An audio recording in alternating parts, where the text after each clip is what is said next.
Welcome everyone to episode 57 of the Phoenix Report. It has been a long time since I've done an episode of this show in the traditional sense, where it's me and one other person or a couple other people who I'm interviewing.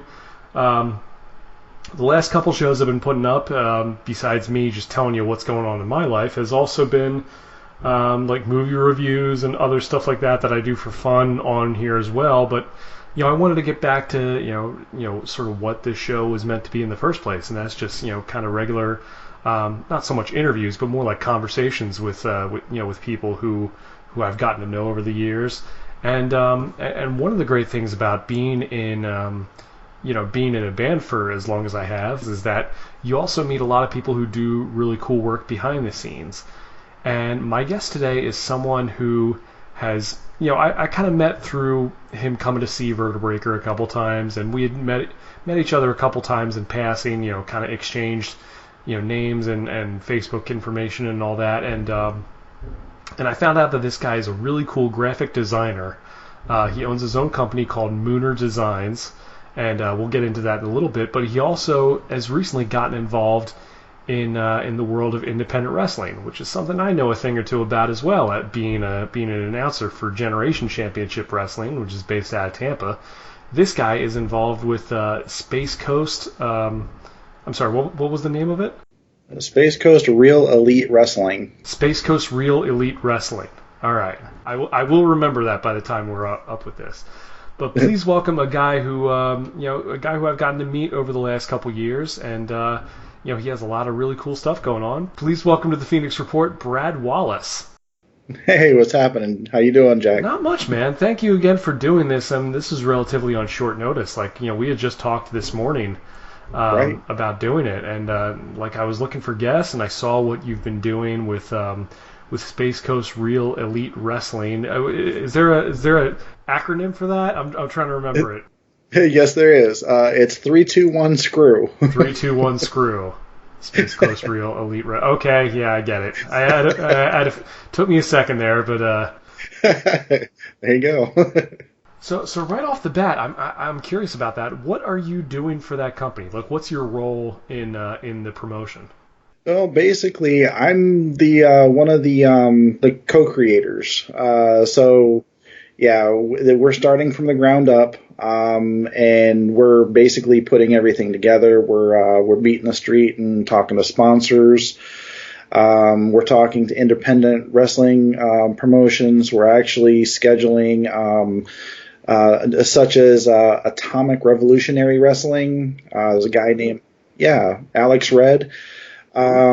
He's been very kind, and we're trying to get a couple of wrestlers on the show, kind of like a round table thing. So we're going to have, the three of us that are going to be talents, on the air most of the time. You're going to hear from, myself, known as Fabulous B.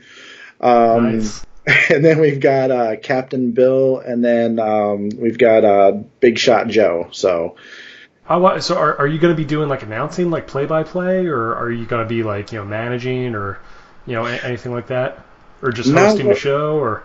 Yeah, we're basically going to be doing is all going to be off the cuff, all lighthearted stuff. So we're going to be doing kind of like a recap of stuff over the years. So we're going to have a little kind of a spin the wheel, as you will.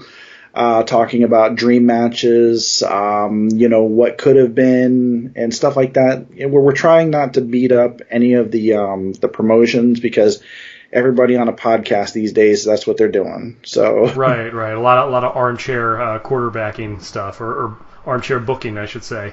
Exactly. In the wrestling world. So that's a good idea to also have a podcast attached to the promotion. Because, look, it's tough to get TV time nowadays, obviously, but at least you have a mechanism to promote your product. And that's kind of... And podcasting is such a great way to do it, because there's really no restrictions. It can be whatever you want it to be, and it doesn't really cost you much to do it. So that's the great thing about it.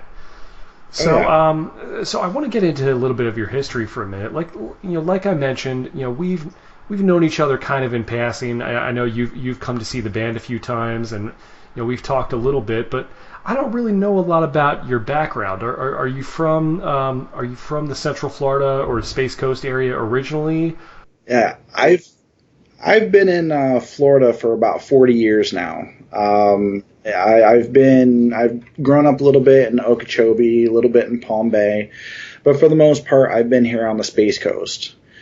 My background, I mean, is always been art driven, either art or music. But I have one brother. I've got 4 kids of my own, and so we're kind of just rolling with the punches. Sure.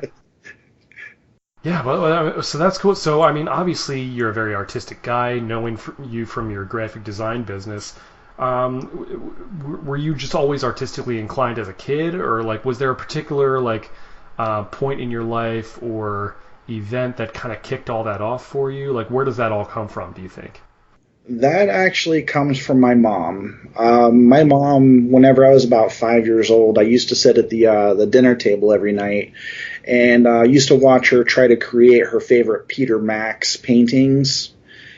Peter Max was a huge influence on her, so she would always either art or music was always at the forefront in our house. So if we weren't sitting down drawing, we were up and dancing around singing. So I love it.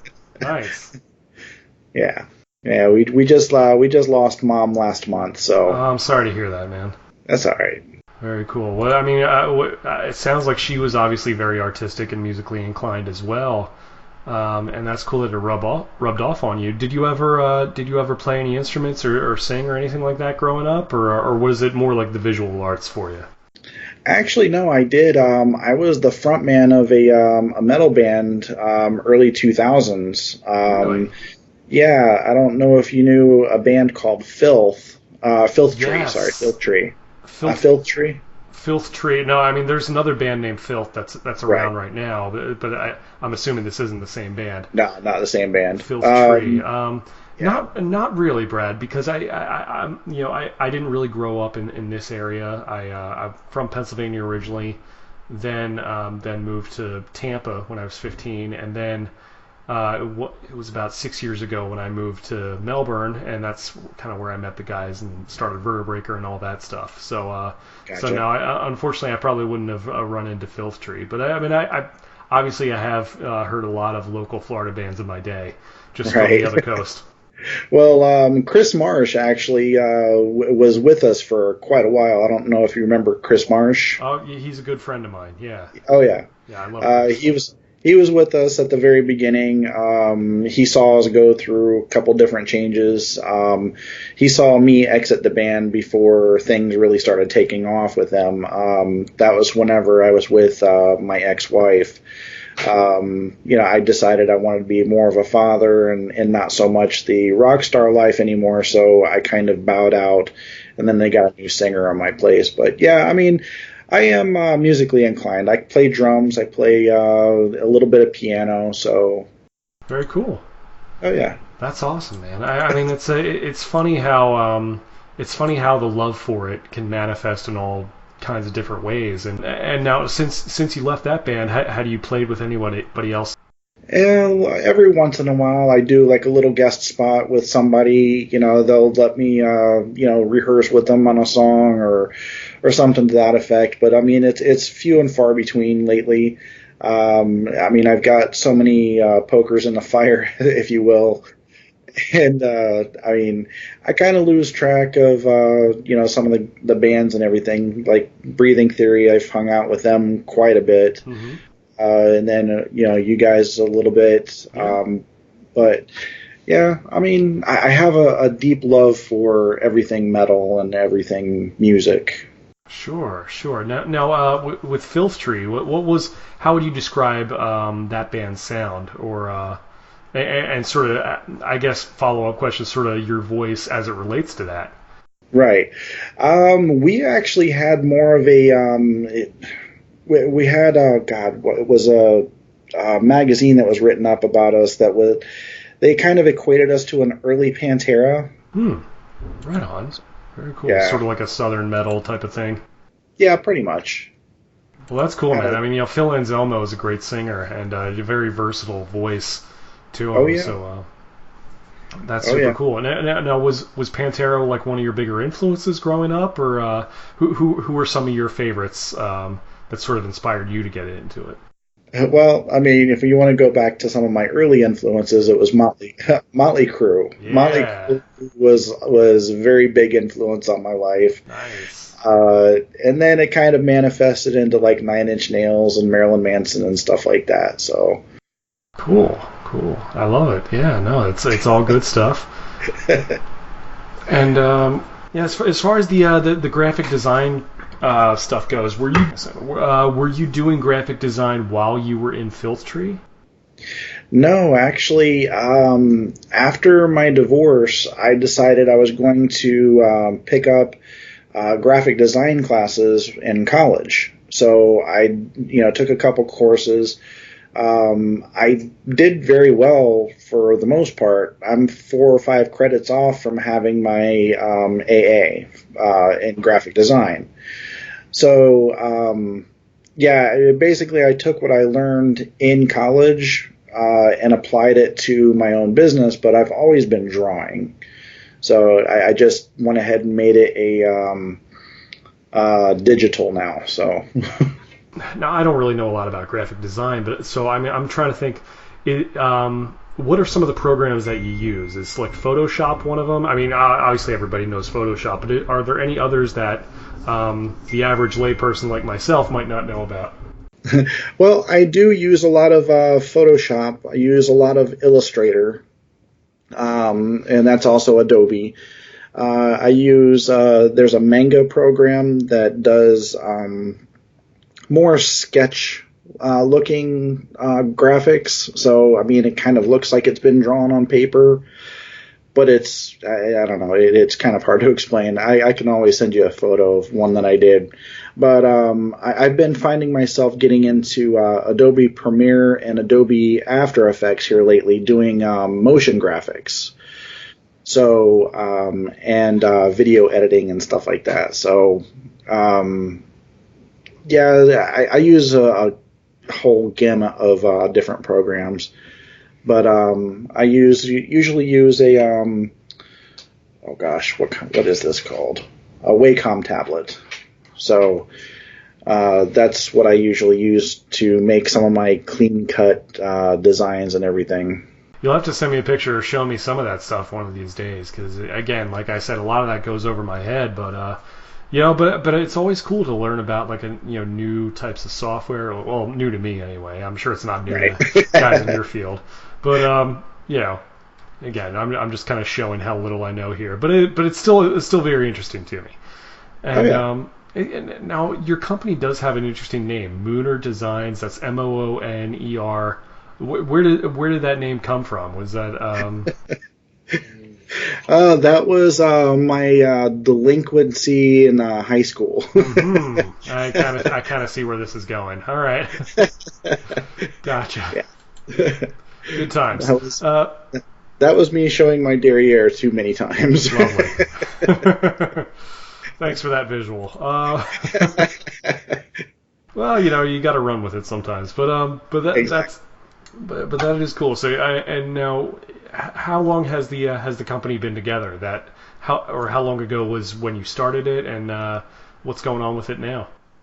Well, I've started Mooner Designs probably 20 years ago, and I usually keep my a clientele, close to the heart, and I usually I don't flaunt a lot of my graphics for a lot of people, but I do have uh, wine labels, I have beer labels, I have some magazine articles, I have a company out in Texas that I do their graphics for. They're a one of those party buses. Oh yeah, yeah. Yeah, I've got. Let's see. Oh, I actually have an album cover for My Life with a Thrill Kill Cult. They reached out and asked me to do one of their album covers, and that was a real big honor for me to do that. I've heard of that band before. They were around, I think, during the '90s. Yeah, they were actually on the movie The Crow. Yes. With Brandon Lee. Yes, I have that soundtrack. That's where I recognize that name from. Yep. Yeah. And they were actually the band that was in the nightclub downstairs whenever Eric Draven went upstairs to kill all the bad guys. Nice. Yeah. That's awesome. They got the cameo in the movie too. But that's so awesome that they reached out to you and you got to design one of their albums. That's huge. Yeah, that's amazing. I mean, you can even go to like Google and type in Neon Diva, and you can see my album cover. It's one of the first ones that pops up on Google. So yeah, I'll absolutely do that. So let's talk about 3-2-1 Screw for a little bit. Sure. Because that's what I'm curious about. I didn't even know you were a wrestling fan. For one thing, have you always been a wrestling fan, or? Ever since WrestleMania 2. Oh, okay. Very nice. Yep. That's awesome. I don't actually remember WrestleMania 2 as much. I was too busy being 2 years old. But right. But I have been a fan for it as long as I can remember. So it definitely is a lot of fun. So was it just something that you recently decided to pursue, or have you always been connected to the business? Is it something you ever gave it a try? I mean, you're kind of a big guy. I could see you going out for it. You know? Well, here back in the early 2000s also, Chris Marsh also involved in this, but we had a backyard wrestling federation. And he was one of the announcers, and I was running the sounds and the lights and everything backstage. Mm-hmm. And so, yeah, we were always involved in it. We had a lot of fun with it. We called it Insane Effed Up Wrestling. I'll bet it was. Or IFW for short.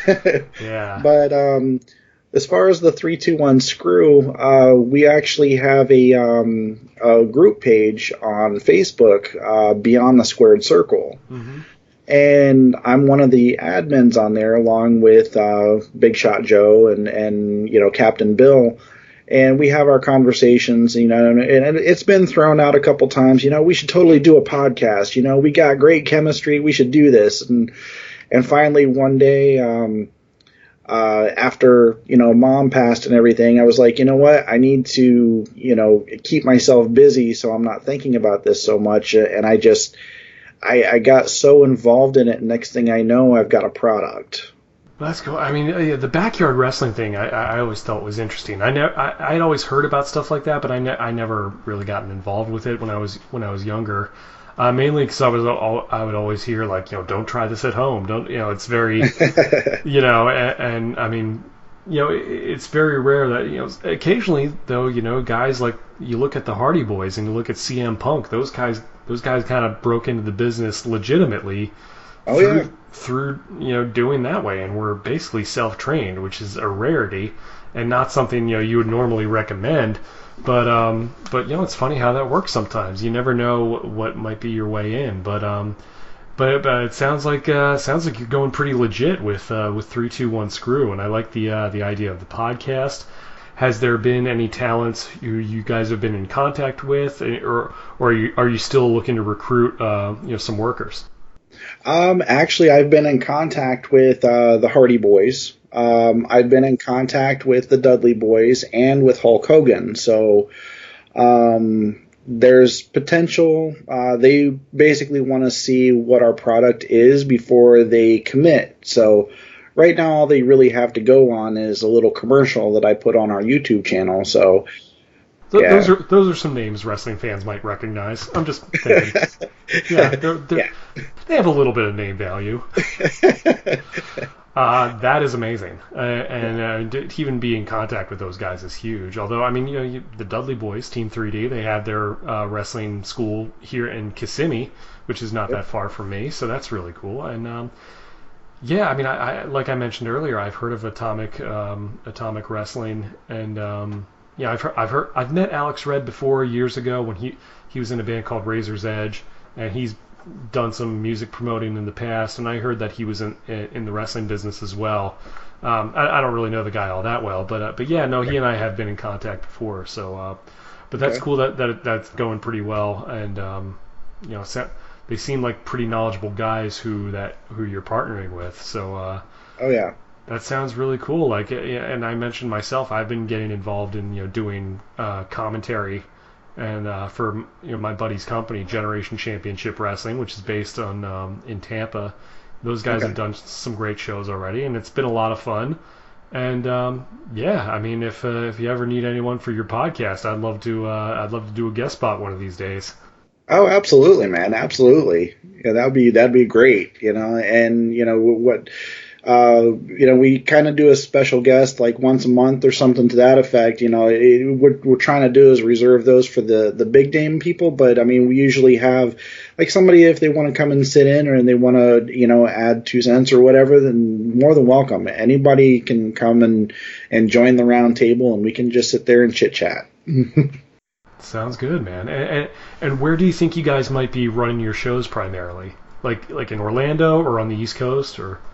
No, since we are Space Coast Real Elite Wrestling, we're running it right out of my house. I have Mooner Design Studios that's here in my home, and I've got it set up as a podcast command center. I've got 8 screens going for computers. I've got high definition cameras and high definition audio and stuff. So.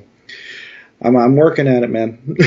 For sure. And what a lot of people don't realize is that starting a wrestling promotion is much more intensive and a lot more expensive than starting a band or anything like that. Like you have to invest a lot of money and a lot of time into this, and I'm assuming you guys have probably had to get cameras and your recording equipment and rings and all kinds of stuff. So it's how far along in the process are you? And you said you're going to be running the shows sort of like in your house. Or are you going to be like setting up the ring in your backyard or?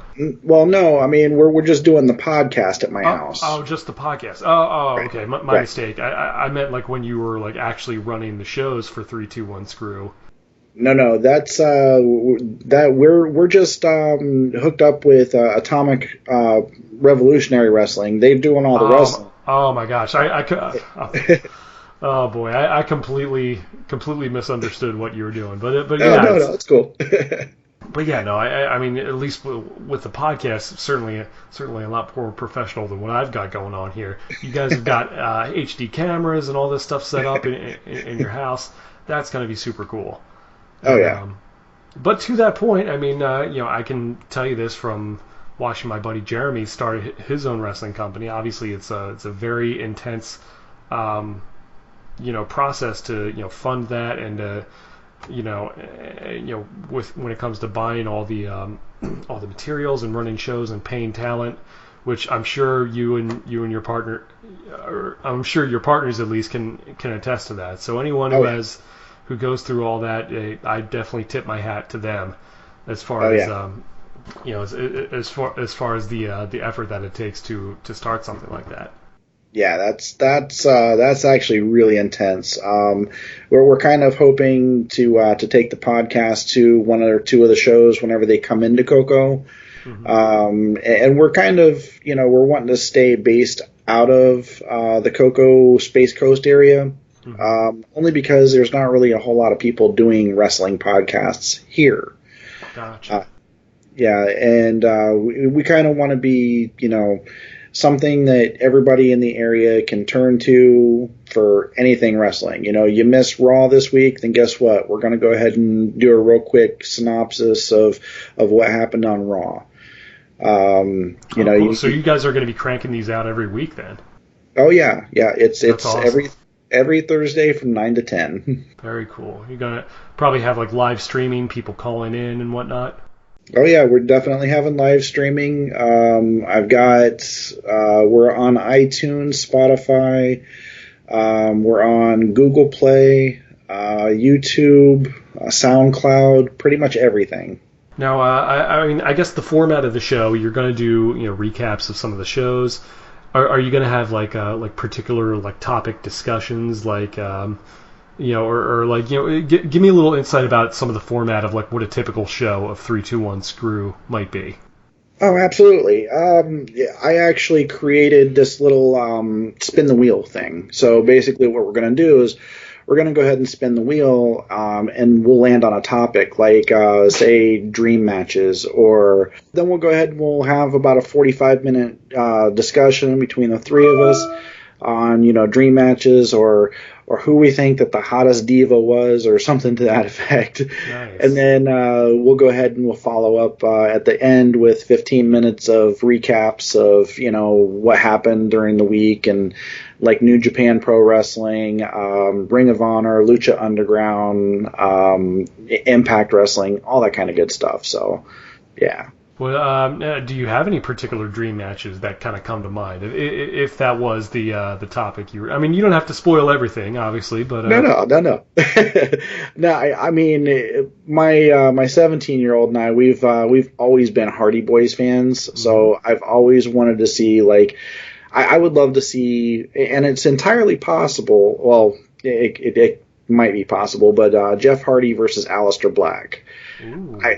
I love both of those wrestlers because of the intensity that they both bring to the ring. Is just, it could be a great match. And just in terms of and just the whole vibe those two guys have, they're both very mysterious. They're both very entertaining that way. Yeah, just the visual alone of those two guys in the ring together would be pretty rad. Oh yeah, man. Yeah. I mean, just whenever Aleister Black came back and he was paired up with Cesaro, I mean, I was excited for that too. For sure. Yeah, they've been having some really good matches lately. What do you think of what AEW is doing right now? I really like it. I like it for a lot of different respects. I honestly think that they're kind of losing. They're losing sight because some of their stuff that they've been posting lately is more along the lines of hating on WWE.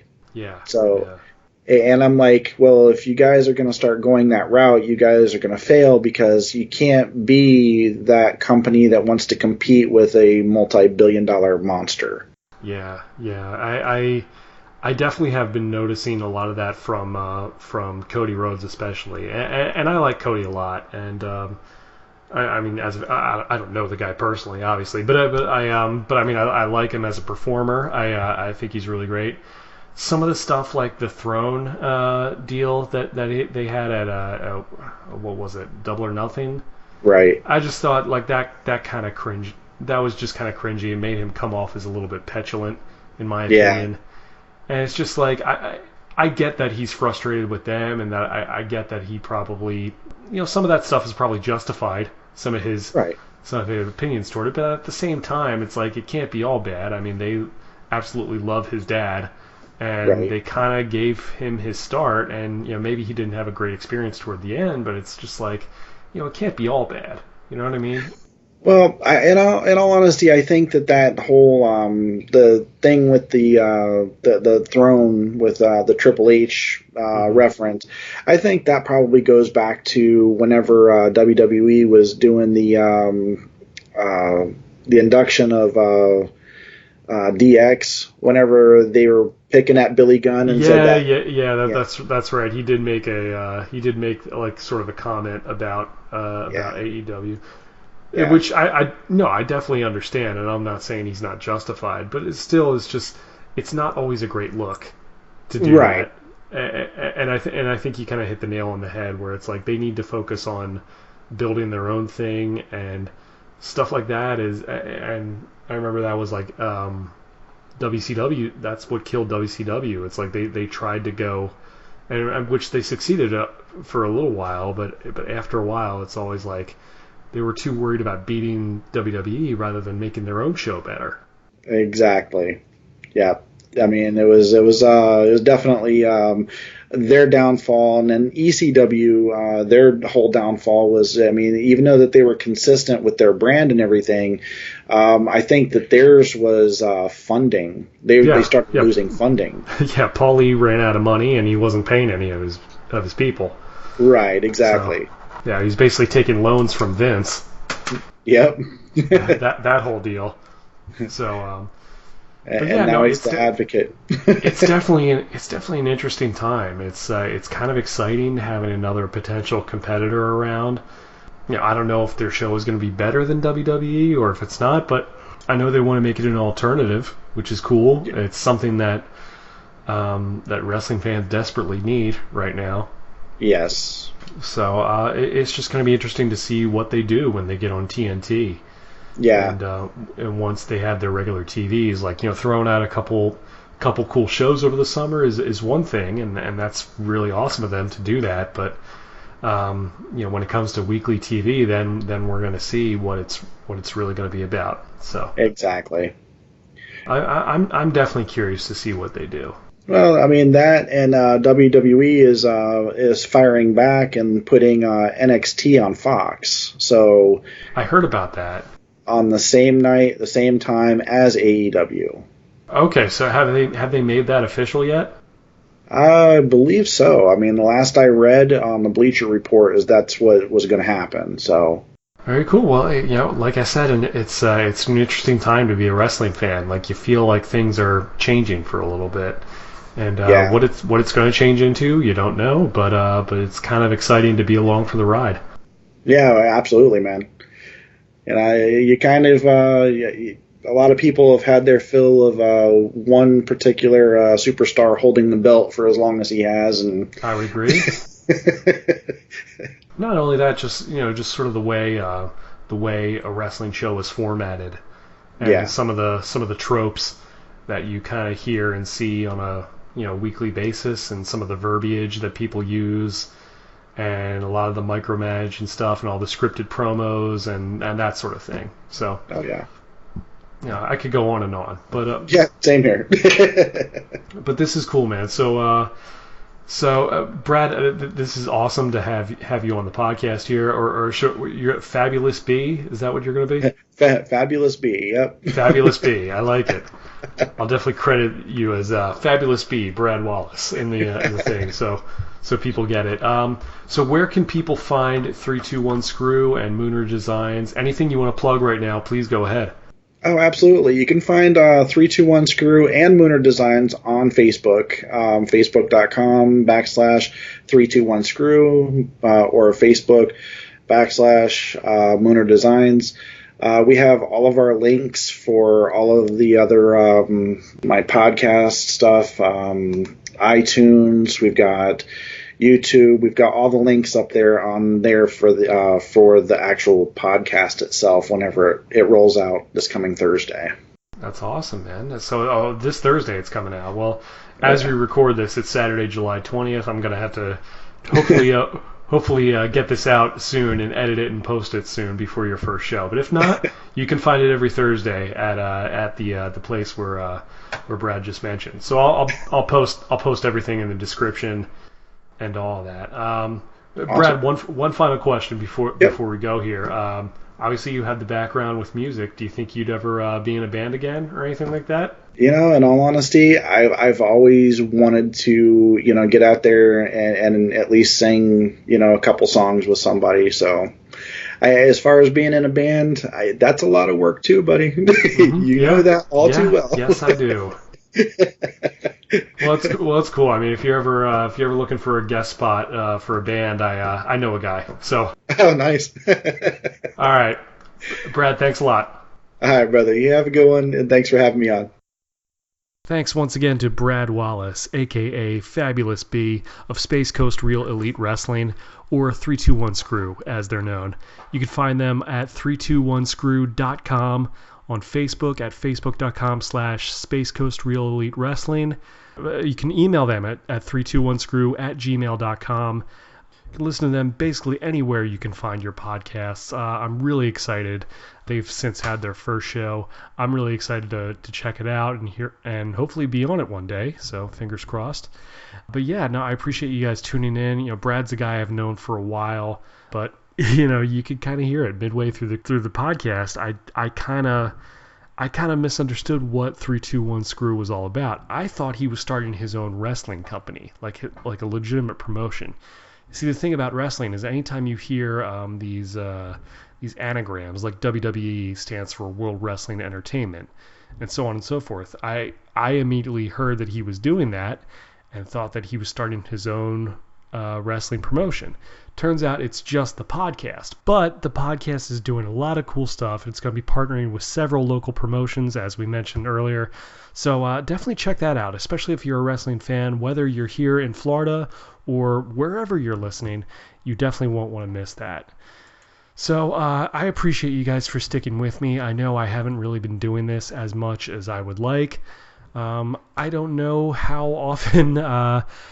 I will say this. The funny thing about doing a podcast is that, for me, it's kind of come in cycles, kind of whenever I get around to it. Unfortunately, I can't, always have stuff out every week or even every month. But I appreciate those of you who are still subscribing and listening and commenting and everything. And I appreciate all my guests as well, like Brad and like everyone I've ever had on the show. So thank you all for tuning in. Once again, you can follow me on Twitter at jackxconnor, like me on Facebook at facebook.com/jackconnormusic, follow me on Instagram at jackxconnor. You can like my band, Vertebreaker, at facebook.com/vertebreakerband.